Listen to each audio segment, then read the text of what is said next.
ಸಿನಿಮಾಗಳಿಂದ ಜನ ಎಷ್ಟು ಪ್ರೇರಿತರಾಗ್ತಾರೆ ಅನ್ನೋದಕ್ಕೆ ಜೊತೆಗೆ ಬಿಲ್ಡಪ್ ಮಾರಕಾಸ್ತ್ರ ಹಿಡಿದು KGF ಸ್ಟೈಲ್ನಲ್ಲಿ ಬಿಲ್ಡಪ್ ಕೊಡ್ತಾ ಇದ್ರಂತೆ.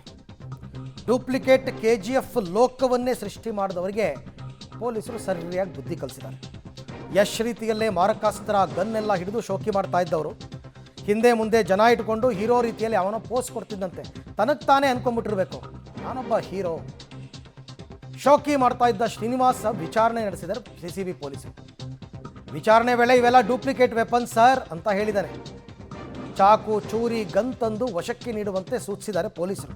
ಈ ಥರ ಜನ ತುಂಬ ಮಾಡಿದ್ದಾರೆ ಇತ್ತೀಚೆಗೆ. ಈ ರೀಲ್ಸ್ ಶೋಕಿ ಇದೇನು ಫಸ್ಟ್ ಟೈಮ್ ಅಲ್ಲ. ಇತ್ತೀಚೆಗೆ ಯಾರೋ ಆ ಬಿಗ್ ಬಾಸ್ ಕಂಟೆಸ್ಟೆಂಟ್ಗಳು ಕೂಡ ಹೀಗೆ ಮಾಡಿದ್ರು, ಸಿಕ್ಕಾಕೊಂಡ್ರು, ಪೊಲೀಸ್ ಸ್ಟೇಷನ್ನು ಜೈಲು ಅಂತೆಲ್ಲ ಅಲ್ದಾಡಿದ್ರು. ಅದಕ್ಕೆ ಹಿಂದೆ ಒಂದಷ್ಟು ಜನ ಮಾಡಿದ್ರು ರೀಲ್ಸ್ ಶೋಕಿ. ಇವ್ರಿಗಿವ್ರೆ ಪ್ರೊಡ್ಯೂಸರು, ಇವ್ರಿಗಿವ್ರೆ ಡೈರೆಕ್ಟ್ರು, ಆಯಿತಾ, ಎಲ್ಲ ನಕಲಿ ವೆಪನ್ ಅಂತ ಹೇಳಿದ್ರಂತೆ. ಬಟ್ ಪೊಲೀಸರು ಈಗ ಒಂದೇ ಒಂದು ವೆಪನ್ ಒರಿಜಿನಲ್ ಆಗಿದ್ರೂ ಸಂಕಷ್ಟ ತಪ್ಪಿದ್ದಲ್ಲ. ಈ ಬಗ್ಗೆ ಮತ್ತಷ್ಟು ಮಾಹಿತಿ ನನ್ನ ಕೊಲೀಗ ನಾಗೇಶ್ ಅವರಿಂದ ಪಡ್ಕೊಳ್ಳೋಣ. ನಾಗೇಶ್, ಯಾರು ಈ ಶ್ರೀನಿವಾಸ್ ಅನ್ನೋನು? ಇದೇನು ರೀಲ್ಸ್ ಶೋಕಿನ, ಸಿನಿಮಾ ಶೋಕಿನ, ಹೆಂಗೆ ಅಂತ?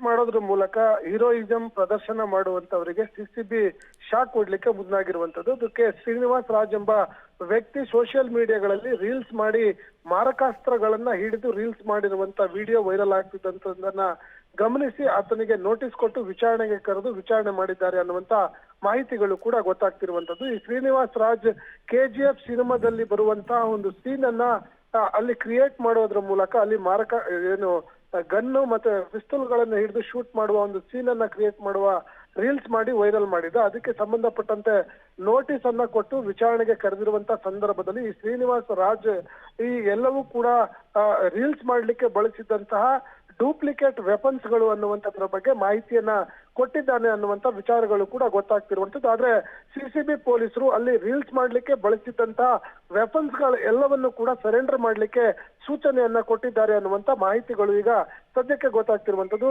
ಒಂದು ವೇಳೆ ಆತ ರೀಲ್ಸ್ ಮಾಡುವಂತ ಸಂದರ್ಭದಲ್ಲಿ ಬಳಸಿರುವಂತ ವೆಪನ್ಸ್ ಗಳು ಎಲ್ಲಾದ್ರೂ ಒರಿಜಿನಲ್ ಆಗಿದ್ರೆ ಆತನ ವಿರುದ್ಧ ಆರ್ಮ್ಸ್ ಆಕ್ಟ್ ಅಡಿ ಕೇಸನ್ನ ದಾಖಲಿಸಿ ತನಿಖೆ ಮಾಡ್ಲಿಕ್ಕೂ ಕೂಡ ಮುಂದಾಗಿದ್ದಾರೆ ಅನ್ನುವಂತ ಮಾಹಿತಿಗಳು ಈಗ ಸದ್ಯಕ್ಕೆ ಗೊತ್ತಾಗ್ತಿರುವಂತದ್ದು. ಅರವಿಂದ್, ಥ್ಯಾಂಕ್ ಯು ನಾಗೇಶ್, ತಮ್ಮೆಲ್ಲ ಮಾಹಿತಿಗಾಗಿ ಧನ್ಯವಾದ.